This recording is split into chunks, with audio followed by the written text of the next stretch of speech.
Good morning. How are you doing today? And this is the first day of the Fire Horse Chinese New Year. And we are doing a 5-card reading for that just to get sort of some perspective on what the year is going to be like. So this year carries a lot of movement with it. It carries independence and momentum, carries, that whole energy of the horse. The horse sometimes can strut, but this is not walking quietly this year. This is galloping through issues, cutting through things that have been building up for us as individuals and also as a collective. So the first card is the Hierophant, which is an earth-based card. So it represents Taurus energy, stability through evolving wisdom. And this is re-examining your belief system. So you might come to sort of a position right now, this sort of existential crisis kind of thing, that's going to get you to examine where you are and how you are thinking about what your belief system is. Everything that you believed might not resonate with you. And one of the things I always say about that is when you learn and get new information, you do fundamentally change. And it's a decision once you have that information, whether you progress and move yourself forward or if you dismiss it and go back into the shadows. This is telling you that you're going to question traditions that no longer fit who you are and how you have been presenting yourself and thinking. So this could be a spiritual awakening. This could be the global awakening that's happened.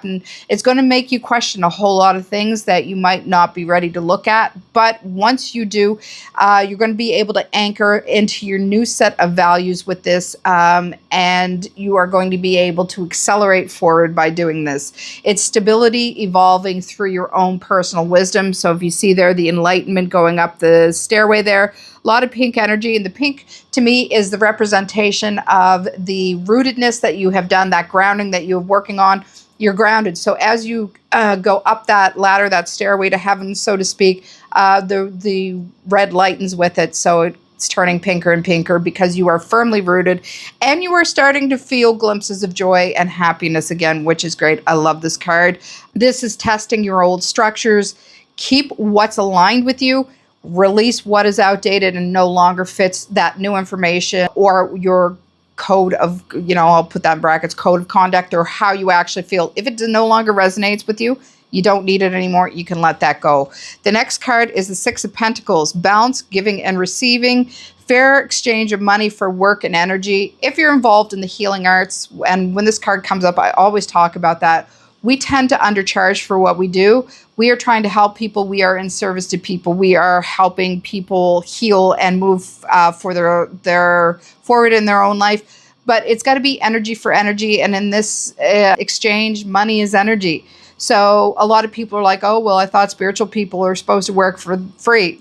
Have you ever looked at the Vatican? That's one of the richest places on earth. No, we do not work for free. We work for what we feel we are valued and we are worth. And this is one of the things personally I'm working with this year is showing my value, showing up with my value point and getting paid for that work. So this is giving and receiving in balance. So if I give you energy, you give me energy in whatever form that is back, and vice versa. You give energy to a partner, they give you the energy back, etc. So this is about that balance point. You see the infinity symbol here.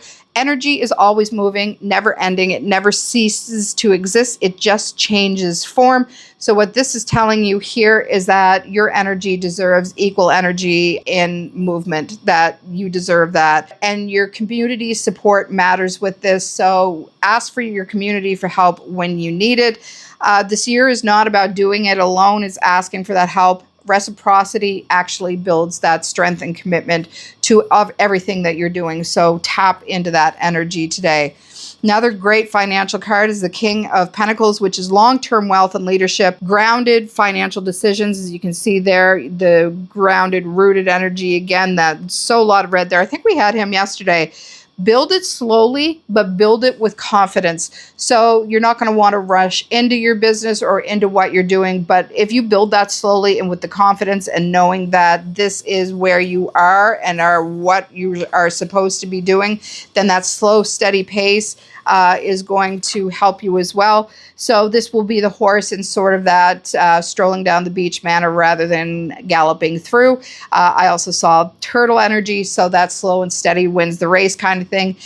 So this is Taurus energy, mature stability. So if you think of how bank accounts and bonds and they hit a mature date, see yourself as that mature date coming up to this, working towards this goal, not rushing through it, but taking calculated moves to help yourself through this. So the fire wants you to move fast, but this card is reminding you to build something that will last for you. So don't charge through it. Don't gallop through it. I just saw, once again, the Chariot. So think of this as the Chariot card, but you're not as a change, but you're not galloping through that. You're actually working with that energy. So the next card we have is the Ace of Swords, which is clear truth, direct communication, and mental breakthroughs. This is an air card. The swords are all about the air, and you can see the one little crow there. Where is the corner there? Flying through. Gemini, Libra, Aquarius, radical clarity, cutting through illusions, speak cleanly. This year rewards you honestly. So be true to your word, clear truth, speak your truth. When those ideas come in, there are going to be breakthroughs for you. This is cleaning the mental house, and it'll be direct communication. So your words will reward you honestly for this. And the last card in this reading is the Hangman. This is Pisces, it's water, and this is about pause before making that major decision. So you're wanting the direct communication and the breakthrough, and you're not wanting to move fast, but build something that lasts. You need to have that work to you for your in a balanced way, and that will be clearing out your spiritual house as well and making room. So know that you have to have that pause before the shift, before your perspective shifts as well, which is also this, cleaning the house of your own belief systems, and surrender instead of forcing. So this comes back to the slow and steady wins the race. Don't charge through it like the Chariot. Spiritual recalibration, pause for that creative wisdom, even though we're coming into a fire year, that water's got to balance things out. So move boldly, but not blindly. Build wealth with integrity, giving and receiving in balance. Speak truth with precision. Pause when your intuition says to wait, and then surrender instead of force. Momentum plus structure plus clarity equals your power for this year. And have a good one. I will see you tomorrow.